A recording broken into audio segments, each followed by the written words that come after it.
আজকে অনেক গরম, মানে আমরা কাজ করতেছি বা অনেক গরম লাগতেছে, বাট এলাকার গরম বললে আমরা কাছে ভালো লাগে। কিন্তু সামটাইম যে প্রত্যেক সময় মেঘ পেক বৃষ্টি দেয়, ঠান্ডার জন্য শরীরে খুব একটা অসুস্থ লাগতেছে। বাট এখন এই মুহূর্তে বর্তমানে অনেক গরম, আমরা কাছে খুব আনন্দিত, আমরা ভালো লাগে। আমি তো চাইছি এর চেয়ে আরও যদি গরম হয় এরপর আমরা কাছে ভালো লাগবো, বুঝতে পারছেন? এই আর কি। অনেক অনেক গরম লাগতেছে।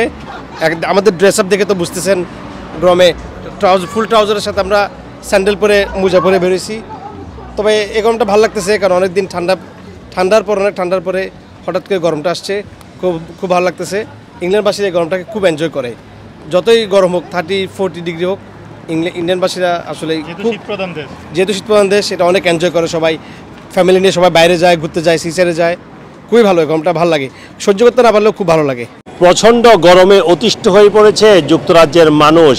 আমার এক হাতে দেখছেন ডাব, কারণ প্রচণ্ড গরমে পানির তেষ্টা মেটানোর জন্য এই ডাবের আশ্রয় নিয়েছি আমি।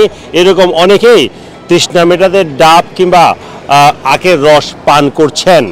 যুক্তরাজ্যে আজকে সর্বোচ্চ তাপমাত্রা রেকর্ড করা হয়েছে 28.3 ডিগ্রি সেলসিয়াস সারে শহরে। এছাড়া হেলথ সিকিউরিটি এজেন্সির পক্ষ থেকে আশঙ্কা করা হয়েছে এই সপ্তাহের মধ্যে তাপমাত্রা চলে যেতে পারে 31 ডিগ্রি সেলসিয়াসে।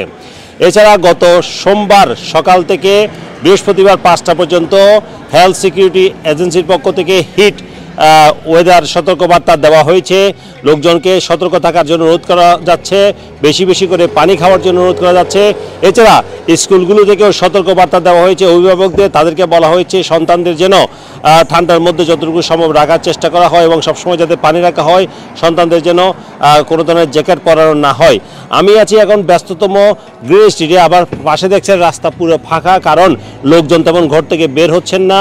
এবং যুক্তরাজ্যের সমুদ্র বিচগুলিতে এখন সবচেয়ে বেশি মানুষ, সেখানে লোকজন চলে গিয়েছেন এই গরমে অতিষ্ঠ হয়ে সমুদ্রে স্নান করতে, কিংবা অনেকেই ঘরের মধ্যে বসে আছেন কিংবা ছায়াযুক্ত স্থানে যাচ্ছেন। পার্কগুলোতেও প্রচুর মানুষ ভিড় করছে।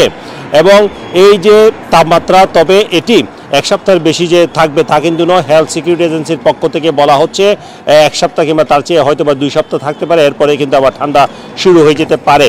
আপনারা জানেন সাধারণত জুন মাসের শুরু থেকেই যুক্তরাজ্যে তাপমাত্রা ব্যাপকভাবে বৃদ্ধি পায়, কিন্তু এবছর একটু দেরিতেই এই তাপমাত্রা এসেছে এবং এই সপ্তাহে সবচেয়ে বেশি তাপমাত্রা, এবং সেজন্য হিট ওয়েভ সতর্কবার্তা দেওয়া হয়েছে হেলথ সিকিউরিটি এজেন্সির পক্ষ থেকে।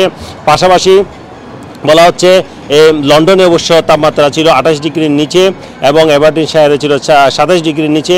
তবে যেহেতু এই সপ্তাহের মধ্যে আবার 31 ডিগ্রি সেলসিয়াসে চলে যেতে পারে, সেই কারণে আসলে সকলকে সতর্ক থাকার জন্য, বিশেষ করে শিশুদেরকে স্কুলে যদি যায় তাদেরকে পানির বোতল সাথে দেওয়ার জন্য এবং বেশি বেশি করে পরিমাণে পানি এবং তরল জাতীয় পদার্থ খাওয়ার জন্য অনুরোধ জানানো হয়েছে। এই গরমে আপনারা যদি সম্ভব হয় ডাব খাবেন অথবা তরল জাতীয় পদার্থ বেশি বেশি খাবেন, এবং সবাই হিট স্ট্রোক, হিট ওয়েভ থেকে বাঁচার চেষ্টা করবেন।